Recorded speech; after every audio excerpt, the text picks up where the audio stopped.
Singer बाई दिलीप दीवाना।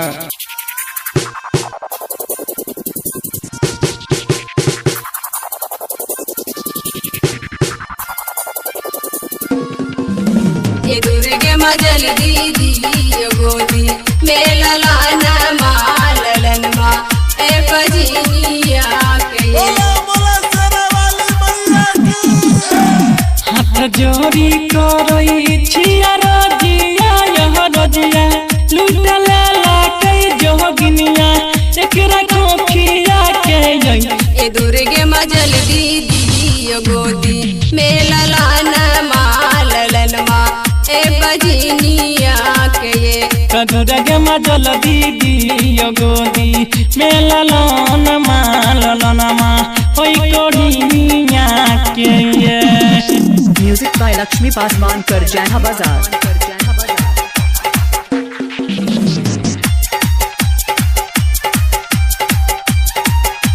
Presented by Muskan Recording Studio, Paliganj, Syampur.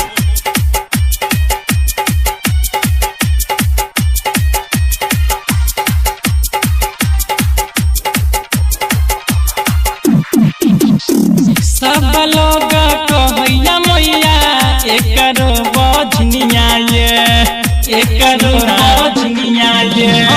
सब लोग कहैया मैया एकरो बजनिया ये। गोदी में लालन मा दियो आह दुर्गे मैया ये अहीं के करई छी हम यार रजिया यह रजिया यही पूजनिया पूजनिया हम करब नई।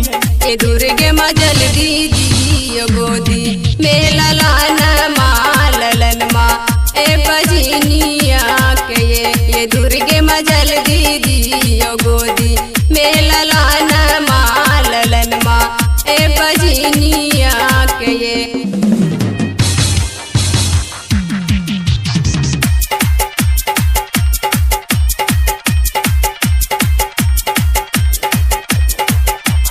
अभी आप सुन रहे हैं मुस्कान रिकॉर्डिंग स्टूडियो की प्रस्तुति।